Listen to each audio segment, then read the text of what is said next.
Shalom. Shalom. First off, we want to give all praises, honor, and glory unto Yahweh, Bahasham, Yahweh Shai, Bahasham, Rochak, Kodash. Double honor to the apostle and elders of Great Millstone who rule well, as well as double honor to their elders. Peace and blessings to the 144,000, pushing his word with all truth and sincerity, as well as peace and blessings to all the believers of Yahweh Shai. I'm the brother Daniela. Brother Kaabia. Two brothers from the GMS Houston camp coming back with part 2 of Leviticus 11 chapter. And we're just going to read it through from the beginning, 1 through 12, and just continue on to 13. And I'll make a point in verse 11 on the GNT. So, without further ado, let's get right into it. Lord willing, this lesson is edifying and to the point. This is Leviticus 11 and verse 1, KJV. It says, And the Lord spake unto Moses and to Aaron, saying unto them, Speak unto the children of Israel, saying, These are the beasts which ye shall eat among all the beasts that are on the earth. Whatsoever parteth the hoof, and is cloven-footed, and cheweth the cud, among the beasts that shall ye eat. Nevertheless, these shall ye not eat of them that chew the cud, or of them that divide the hoof, as the camel. Because he cheweth the cud, but divideth not the hoof, he is unclean unto you. And the coney, because he cheweth the cud, but divideth not the hoof, he is unclean unto you. And the hare, because he cheweth the cud, but divideth not the hoof, he is unclean unto you. And the swine, though he divide the hoof, and be cloven-footed, yet he cheweth not the cud, he is unclean to you. Of their flesh shall ye not eat, and their carcass shall ye not touch. They are unclean to you.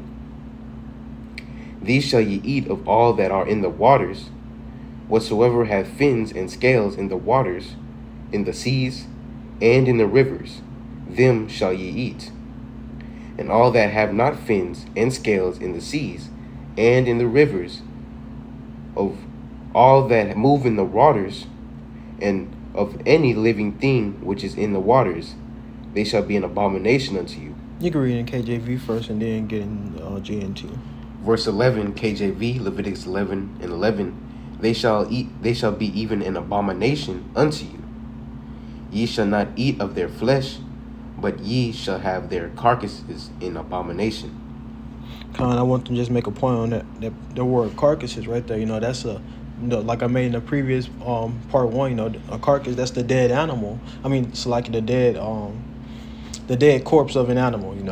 It's when they're dead. That's when it's unclean. You're not supposed to touch it. But if it's, say for example, the swine, the pig, while it's alive, it's okay to touch it. Even though why we want to touch it anyway, but it's okay to touch it while it's alive. But when it's dead, that's what makes it's an abomination to you. You got it. It's like Leviticus 11 and 11 in a GNT.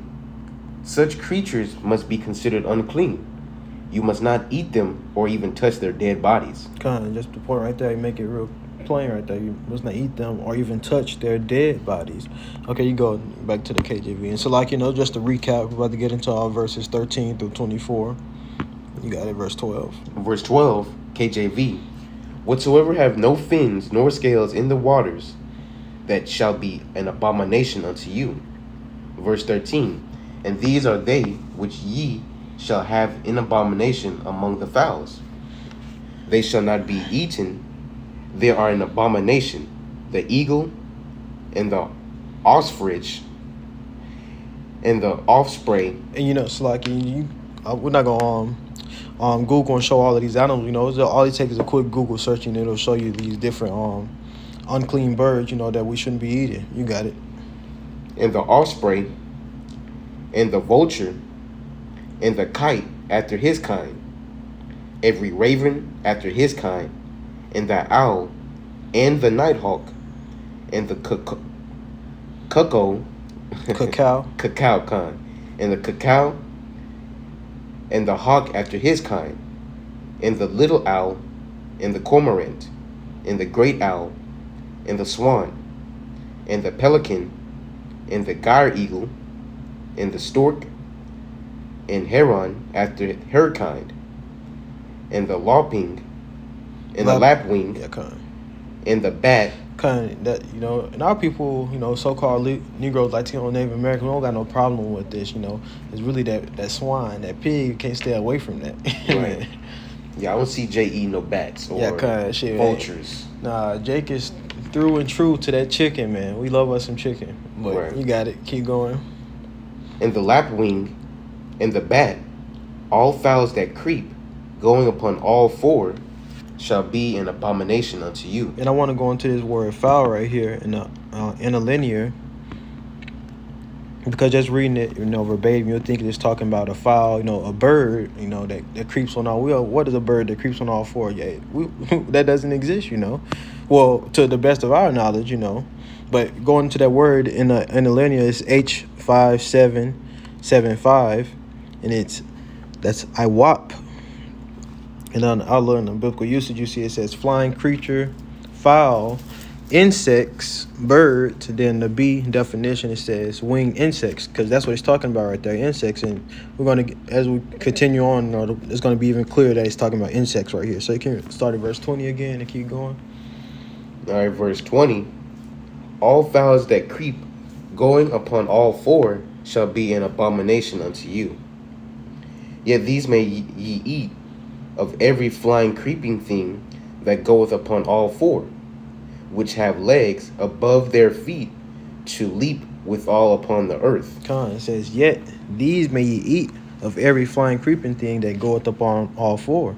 And you go into the interlinear in that verse right there for flying thing, you'll see the word is the same word, H5775, IWAP. And it's the same word for fowl. It's talking about insects right here. You go straight to the outline of biblical usage. You see the big definition. It says winged insects. So it's talking about, winged insects right here. Okay, so keep going. Verse 22. Verse 22. Even these of them ye may eat, the locust after his kind, and the bald locust after his kind, and the beetle after his kind, and the grasshopper after his kind. We got an example of that. What was that? John the Baptist. And, he was you can bring that precept out if you pulled it. God. He was in the wilderness. His meal was wild locusts and wild honey. You got it. God, this is Matthew 3 and verse 4. And the same John had his raiment of camel's hair, and a leathern girdle about his loins, and his meat was locusts and wild honey. I just like to speculate and think about the kingdom. What we're gonna have Esau eat. The so-called white man today. Shit, he probably gonna be less than this. He ain't gonna even get to eat. The locust. He gonna get lower than that. Yeah, you have to eat a lot of insects in order to get how do I say it, satisfied. So. Hey, that's what Klaus Schwab want us to do. Hey, you eat the bugs. Yeah, they're gonna take the bug and grind it up into a fine powder and have you mix it in some water or some shit. That's not, man. And not the clean bugs, just all type of unclean shit, worms and stupid shit. Yeah, he's gonna put shit in there. But where we at verse? You can read verse 22 and keep going. Verse 22. Even these of them ye may eat, the locust after his kind, and the bald locust after his kind, and the beetle after his kind, and the grasshopper after his kind. But all other flying creeping things which have 4 feet shall be an abomination unto you. And for these ye shall be unclean. Whosoever touches the carcass of them shall be unclean until the evening. Even. Let's read that. Let's read that in the GNT and end it out in the GNT. What's that? Verse 24. Verse 24. Hold on. Slack here.